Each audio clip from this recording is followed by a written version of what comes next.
आइए अब आज के सेशन का पहला सवाल लेते हैं। संयुक्त राष्ट्र ने विकलांग लोगों के लिए अपना पहला दिशा निर्देश जारी किया है। यह किससे संबंधित है? सामाजिक न्याय तक पहुंच, उपयुक्त मेडिकल दशाओं तक पहुंच, महामारी के दौरान देखभाल या फिर राज्य सरकारों द्वारा फ्री सेवा देना। सही जवाब है इसका ऑप्शन ए, सामाजिक न्याय तक पहुंच। संयुक्त राष्ट्र ने विकलांग लोगों के लिए सामाजिक न्याय तक पहुंच के विषय पर अपने पहले दिशा निर्देश जारी किए हैं। इनका उद्देश्य दुनिया भर में विकलांग लोगों की न्याय प्रणाली तक पहुंच को आसान बनाना है। इन निर्देशों में कुछ प्रमुख निर्देश इस प्रकार हैं। किसी को भी विकलांगता के आधार पर न्याय तक पहुंच से वंचित न किया जाना। विकलांगों के लिए बिना किसी भेदभाव के न्याय तक समान पहुंच सुनिश्चित करने के लिए सुविधाएं और सेवाएं सार्वभौमिक रूप से सुलभ कराना। विकलांग व्यक्तियों के लिए कानूनी नोटिस और सूचना की जानकारी सही समय पर और सुलभ तरीके से एक्सेस करने का अधिकार होना इत्यादि। इस तरह इस प्रश्न का सही जवाब है ऑप्शन ए। अगला सवाल है, इस वर्ष की ease of doing business report को रोक दिया गया है। यह रिपोर्ट कौन जारी करता है? वर्ल्ड बैंक, संयुक्त राष्ट्र, एशियाई विकास बैंक, IMF। सही जवाब है इसका option A, World Bank. Ease of doing business report World Bank द्वारा जारी की जाती है। इस साल वर्ल्ड बैंक ने इसके पब्लिकेशन को सस्पेंड कर दिया है। इस सस्पेंशन का कारण 2018 और 2020 में डेटा से छेड़छाड़ और रिपोर्ट में की गई अनियमितताओं को बताया गया है। वर्ल्ड बैंक के अनुसार इन अनियमितताओं की जांच की जा रही है और जरूरत पड़ने पर पिछली रैंकिंग्स में भी बदलाव किया जा सकता है। इस तरह इस प्रश्न का सही जवाब है ऑप्शन ए।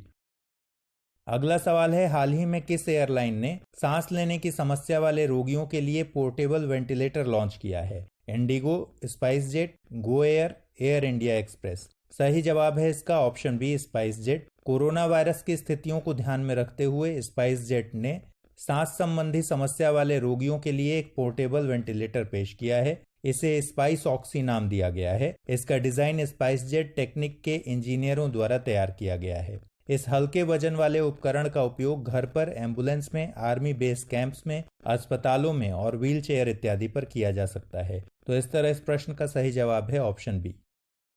अगला सवाल है, निम्नलिखित में से किसने मुंबई इंटरनेशनल एयरपोर्ट चलाने वाली कंपनी में बहुलांश हिस्सेदारी यानी मेजॉरिटी स्टेक हासिल करने के लिए सहमति जताई है? GVK airport holdings private limited, PepsiCo India holdings private limited, Adani enterprises limited या फिर air India SATS airport service private limited.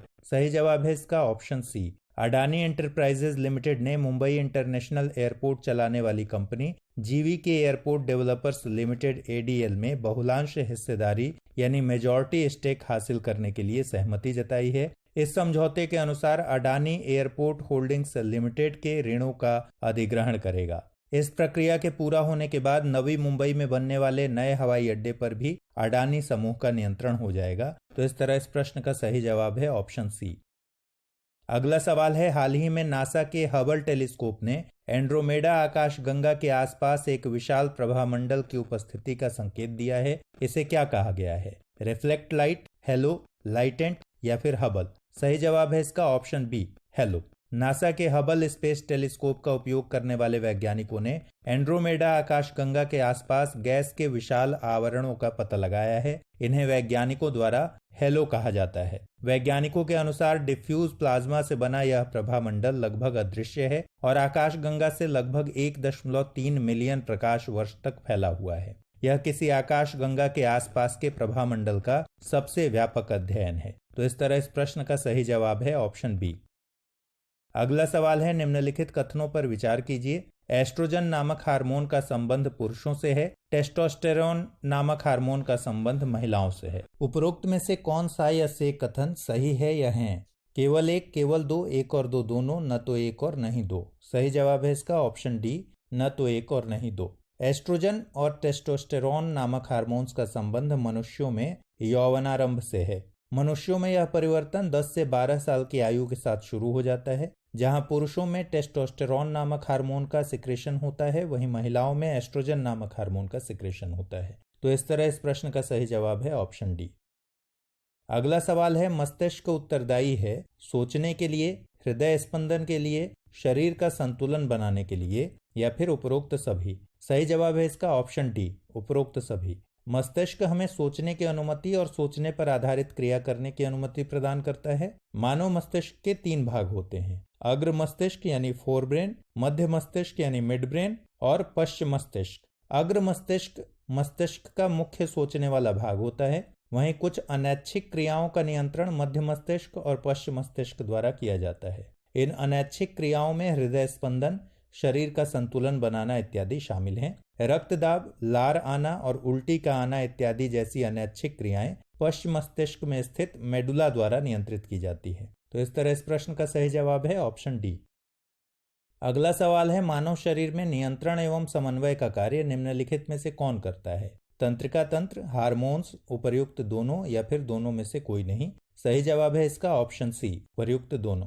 हमारे शरीर में नियंत्रण एवं समन्वय का कार्य तंत्रिका तंत्र और हार्मोन्स करते हैं। तंत्रिका तंत्र की अनुक्रियाओं को प्रतिवर्ती क्रिया, ऐच्छिक क्रिया अथवा अनैच्छिक क्रिया में बांटा जा सकता है। तंत्रिका तंत्र हमारी ज्ञानेंद्रियों द्वारा सूचना प्राप्त करता है और हमारी पेशियों द्वारा क्रिया करता है। हार्मोन जीवों के एक भाग से उत्पन्न होते हैं और दूसरे भाग में इच्छित प्रभाव पाने के लिए गति करते हैं। तो इस तरह इस प्रश्न का सही जवाब है ऑप्शन सी।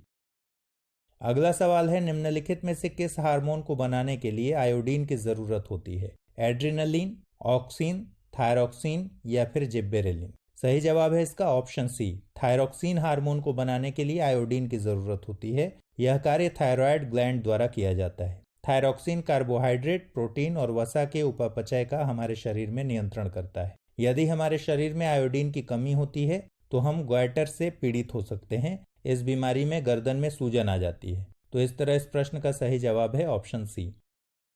अगला सवाल है, निम्नलिखित में से कौन सा पौधा उद्दीपन के प्रति तत्काल रिस्पॉन्स देता है? बांस, गुलाब, बरगद या फिर छुई मुई। सही जवाब है इसका ऑप्शन डी, छुई मुई। कुछ पौधे ऐसे होते हैं जो उद्दीपन के प्रति तत्काल रिस्पॉन्स देते हैं। छुई मुई इस तरह के पौधों का उदाहरण है। जब छुई मुई के पौधों को छुआ जाता है तो तुरंत सिकुड़ने लगता है। तो इस तरह इस प्रश्न का सही जवाब है ऑप्शन डी।